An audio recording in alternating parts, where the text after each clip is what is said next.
Hey, what's up guys? Troy back in to bring another video. So I thought I'd get a video out of the way that I've been wanting to do for a while, but I just kind of, haven't really felt like it was the right time. There's nothing really going on right now in the Walking Dead world for those of you guys who are fans of either the TV show or the comic book. You know that season 2 of the TV show, there really hasn't been, a lot of teasers and stuff like that out, barely anything out so far. So I thought I would do a comparison of the first season of the TV show to the first issue of the comic book. So, of course, here's the blue right here, and then the comic book, basically, I have the trade paperback, okay, Days Gone By, and this covers 6 issues, the first 6 issues of The Walking Dead, and, which one tells the story better, and which one sort of, do I think is a better way. If somebody's never seen The Walking Dead or read it, which one would I recommend first to watch or to get into or to read out of the two, and which one sort of is a better telling of the story. That being said, it will contain spoilers for those of you who haven't read the comic book or seen the TV show. I just can't really compare the two without talking about specific incidents in the in the plots and the storylines. Yeah, so obviously I was introduced to this first, as you guys were to most of you probably. The TV show has done extremely well, and has garnered millions of viewers every time they come out with a new episode. With the 6 episodes of the first season, the first episode was heavily watched on Halloween. It was really big, 2010, and the first season, I think a lot of people are hooked. They really want to see the second season. They really want to continue watching the show, and a lot of people like myself can't wait for the second season of the show to come out. But before the show, there was the comic book. Now, this comic book, the first time I read it, I wasn't really hooked on it until about issue maybe about halfway through this, about issue number 4, issue number 5, roughly. And then I was like, wow, this is really something good. This is really something special. I need to read, the rest of this. I need to pick up the rest of this and find out, what happens to the characters and that kind of stuff. Obviously both start out the same way. Start out with, in the first episode is exactly the same. So there's really, not much difference between the show and the comic book with regards to the first episode or the first issue. They're pretty much exactly the same. The only difference is that the TV show adds a little bit with Morgan and his wife and that kind of stuff, and her coming up to the doorway, and that's just not covered in this at all.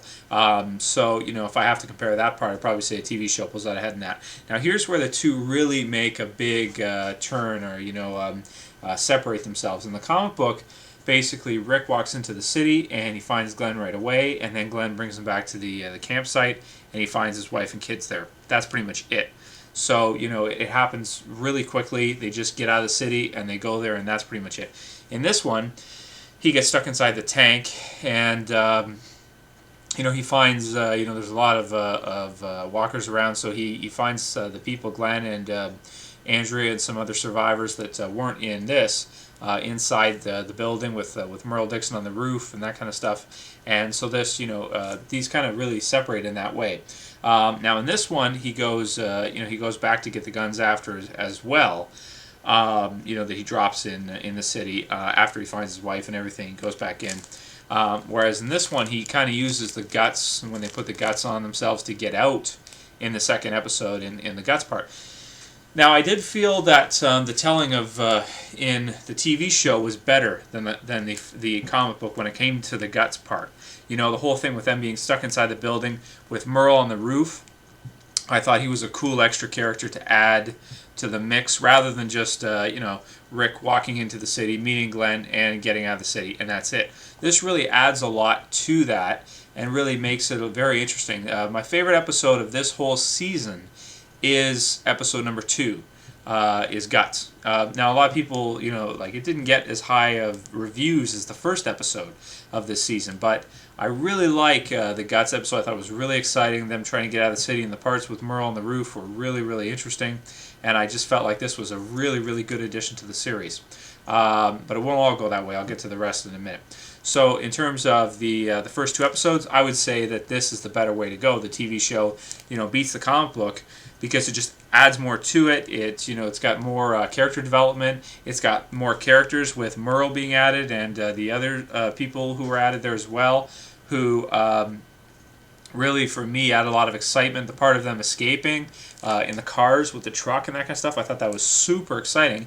And to think this didn't include any of that, really, I have to go with the first two episodes with Guts and with the introduction. I got to go with the TV show for that part.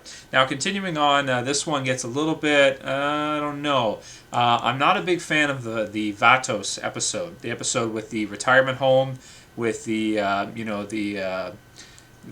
American, Spanish Mexicans, that kind of stuff, and how they, the Vatos, how they, handle themselves, and, the concept of them being right in the middle of the city and being able to survive, a group of them, and staying there.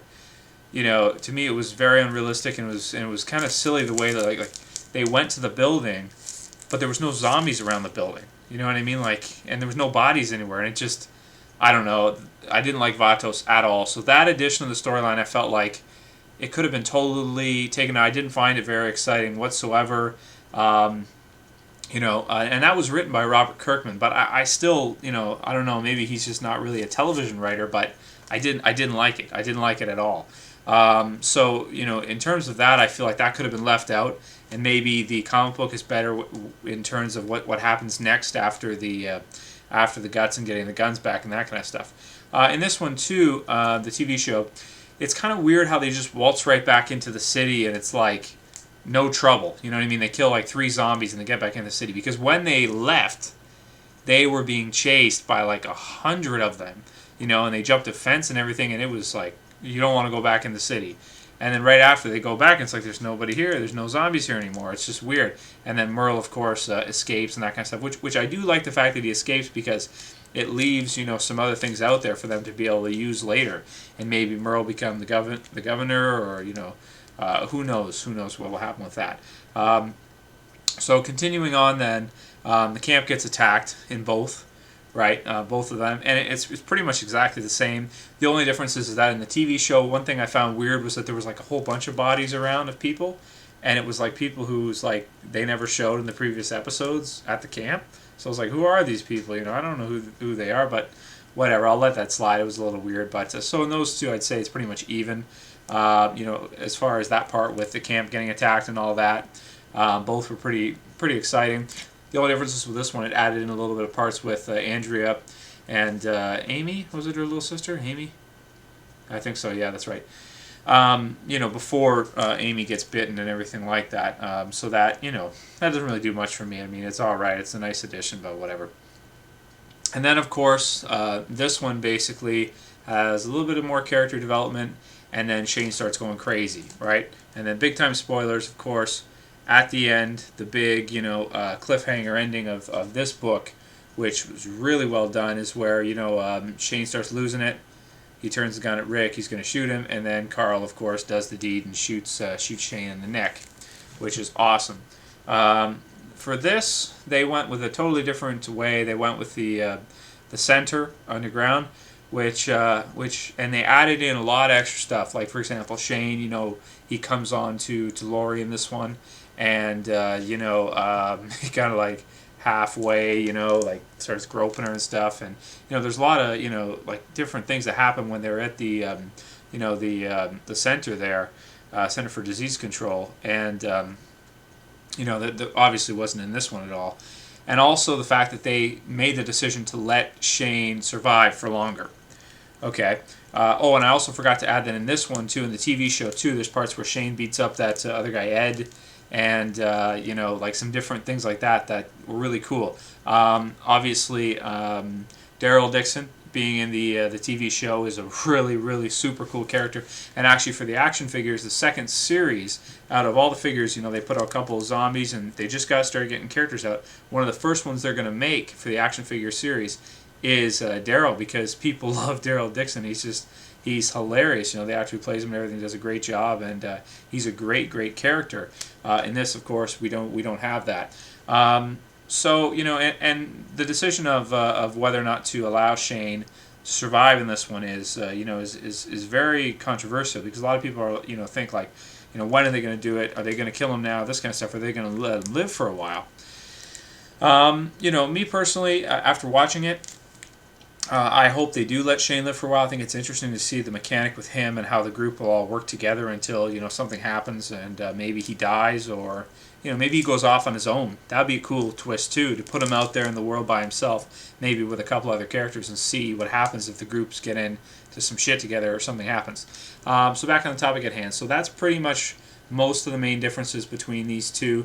A couple more characters additions in the TV show. More straight to the point, finishing the situation with Shane right away, blowing past it, and then getting on to some other stuff in the second book.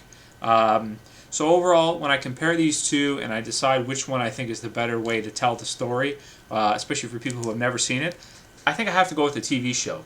The TV show, as good as the comic book is, and obviously, this spawned an awesome series that's been, huge for Image Comics, has put Robert Kirkman into, status of being one of the best comic book writers out there is.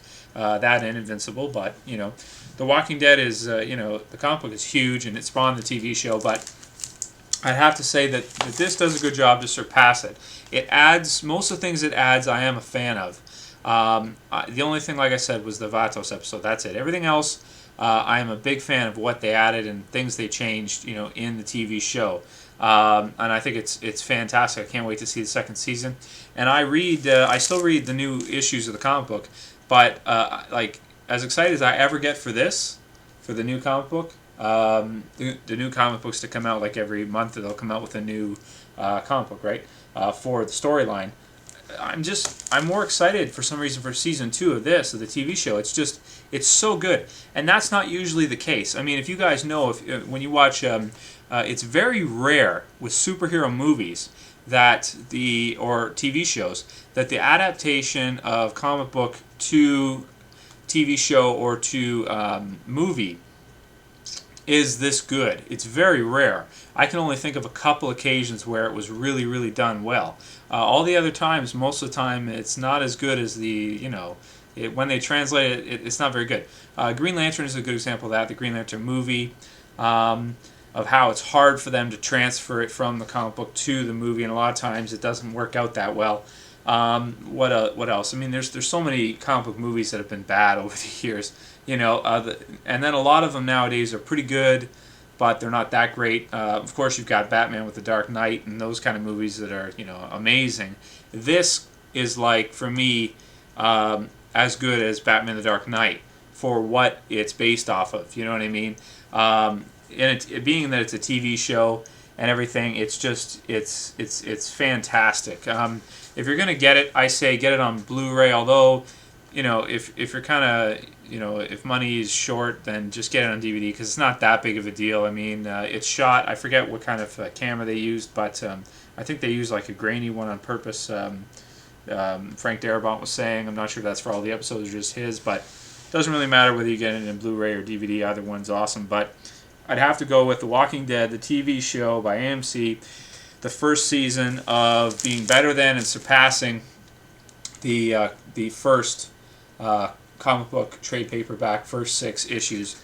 And if I can think of some more ideas for other things to talk about for The Walking Dead, comparisons, reviews, stuff like that, I will do some more, and I'll continue to do some more. And of course, season 2, I'll be reviewing every episode of The Walking Dead. So please subscribe if you haven't. Probably my favorite TV show of all time. Even better than the comic book that created it, that it came from. The Walking Dead, Season 1. That's it, guys. Later. Peace.